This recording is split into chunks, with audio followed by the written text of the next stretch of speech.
Hi hello நண்பர்களே, welcome to my channel. Kilambakkam bus ஸ்டாப்பில் என்ன பண்ணுறீங்கன்னு கேட்குறீங்களா? நிஷாந்த் தேட்டரோட பேரண்ட்ஸ்க்கு சர்ப்ரைஸ் கொடுக்கலான்னு கிளம்பிட்டோங்க. லாஸ்ட் மினிட் பிளான் பண்ணியிருந்தோம். ஏன்னா 2 பேருக்கும் ரொம்ப உடம்பு சரியில்லை. சரி எப்படிடா ஊருக்கு போகலாம் நாங்களே பிளான் பண்ணியிருந்தோம். சரி வர முடியாது நாங்களே சொல்லிட்டோம். பட் அட்லாஸ்ட் டிசப்பாயிண்டோட பேரண்ட்ஸை பார்க்க முடியலன்னு நினச்சிருந்தோம்.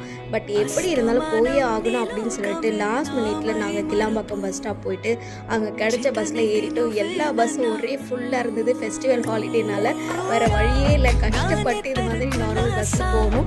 அதுக்கப்புறமா கோயம்புத்தூர் போயிட்டு அங்கேருந்து ஒரு ட்ரெயின் பிடிச்சி எப்படி பயங்கரமாக ட்ராவல் பண்ணிகிட்டே இருந்தோம். இது மாதிரி நாங்கள் எப்பவுமே அன்பிளான்டாக ட்ராவல் பண்ணதே கிடையாது.